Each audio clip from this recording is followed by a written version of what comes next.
In 2001, this chrome yellow 98 Mustang GT showed up into town at a car lot.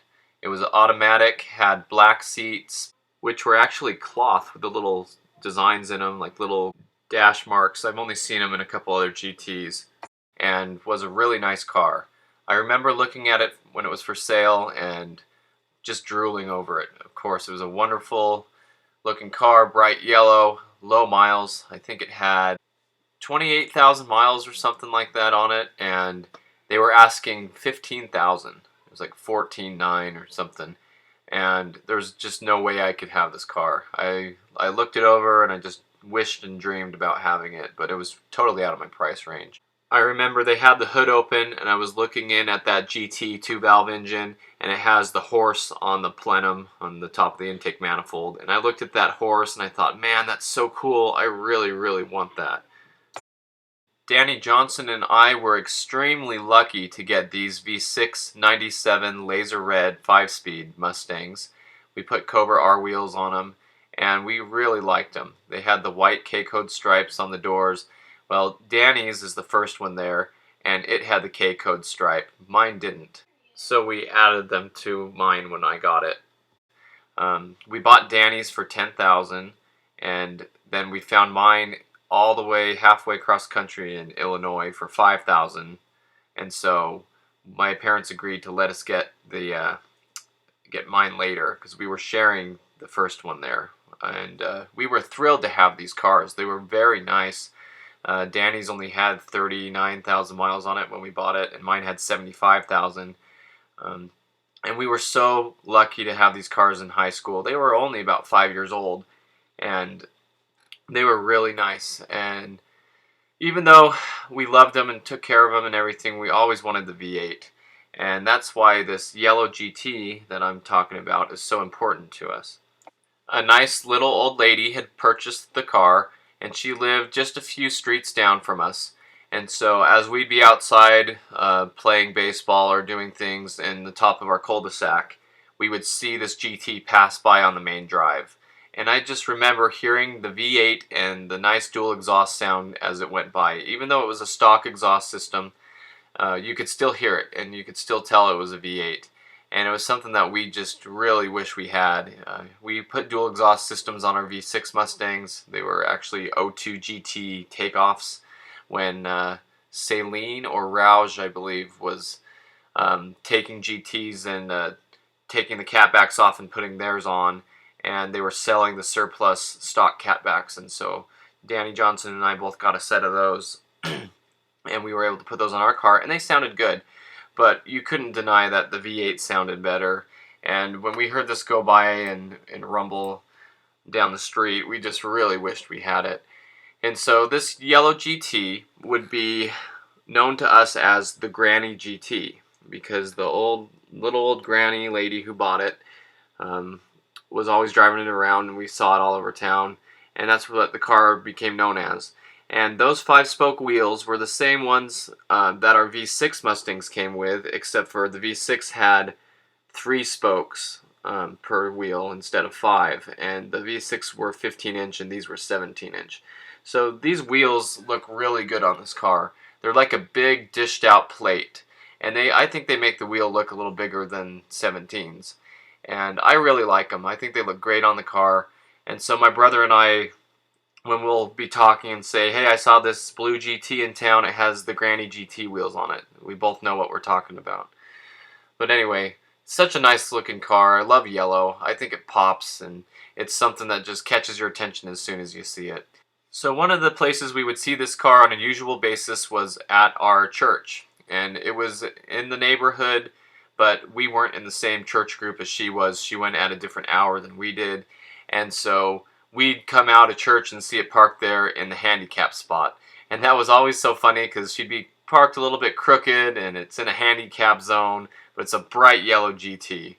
And I remember standing there by a tree nearby and seeing her walk out with her friend.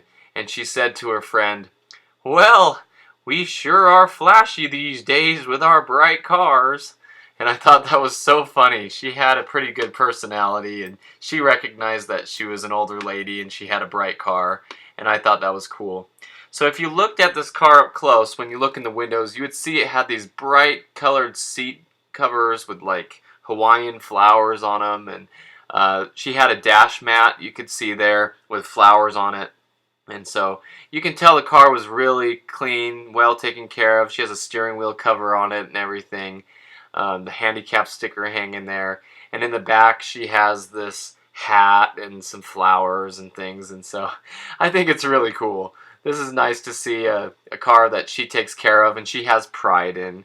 And you know, every time I go and see it, I see that it has the seat covers on it and everything. So the other day I was actually driving around and I saw her coming down the road, and I was going up a different direction. I was able to get out of the car and go to the end of a cul-de-sac in the neighborhood and see her drive by. So here she is coming down the road. You can see that bright yellow Mustang.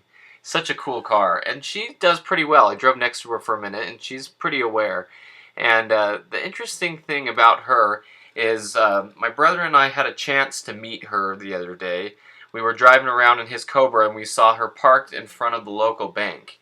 And so we went and parked next to her. And at first I think she was kind of surprised to see another yellow Mustang pull up next to her, and we got out and went to talk to her. And she was very friendly. She said, "Wow, that's a nice Mustang you got there. I bet it's faster than mine is," you know. And we told her, "Oh yeah, it's the Cobra. It makes 600 horsepower." And she was really impressed by that and thought it was cool. And we told her that we had seen her since we were kids driving this GT around. And she got talking to us and told us that she's 90 years old. And so she's still driving around at 90. And I think that's the coolest thing ever. She's owned this car for 18 years, and she's been driving it around like this, and it has about 120,000 miles on it now. So it's still relatively low for that, and she's really enjoyed the car. I know that one time I went to my friend's house and he showed me that his wall had some yellow on it and said that she was visiting her mom and she backed it into the wall. But she went down and had it fixed and had the body and paint work done and everything on it. And when I looked at the car, I did notice that it is starting to fade on the quarter panel just a little bit. So the car is showing a little age. She reminds me a whole lot of my grandpa, and my grandpa was in his 90s when he passed away, and he was just like her, just energetic and happy and fun. And so it's really cool to meet a lady that's driving around a GT Mustang at 90 years old, and she hasn't sold it and got something else, you know, because of her age or anything. She still goes out there and drives it. And somewhere we see it all the time, and I mean like all the time, is at the Walmart parking lot. And so I'll go to Walmart and it's there. I almost think that she goes shopping on almost a daily basis just for something to do, and you know, just to get the car out and go drive around. And so we see it parked here in this handicap spot all the time. So I can't help but take a picture of it every time I see it. But anyway, this car is really important to my brother and me. And this car and another story I'll have on a bright tangerine orange 96 GT convertible is also a story that I'll share. But these two cars are important to us because when we were growing up, they were in our neighborhood, and the GT, the orange one, showed up in the fall all the time because the owners were snowbirds, is what they call them. They live up in a different part of the state, but when it snows, they come down here where it's nicer and where it doesn't snow. They have two homes. And that's always when we would see the bright tangerine orange GT come out. And so right now it's turning to fall, and it's reminding me of these times when we'd see these cars, and the Granny GT, the bright tangerine orange GT, and other cars like that are really important to us in the fall. And we also bought our first V6 Mustang in November, so it was a fall car as well. So anyway, this is a wonderful story. I'm happy to share it. I've been excited to share it. I've been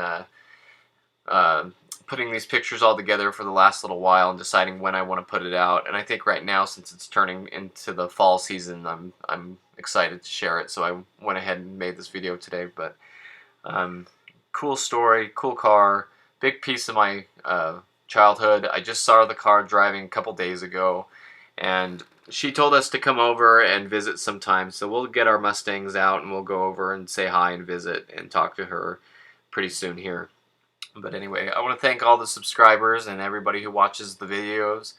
I'm glad that you enjoy these videos. I get a lot of good comments and messages and things about it. So um, go ahead and feel free to write anything in the comments that you want to say about Mustangs or which one you have or anything.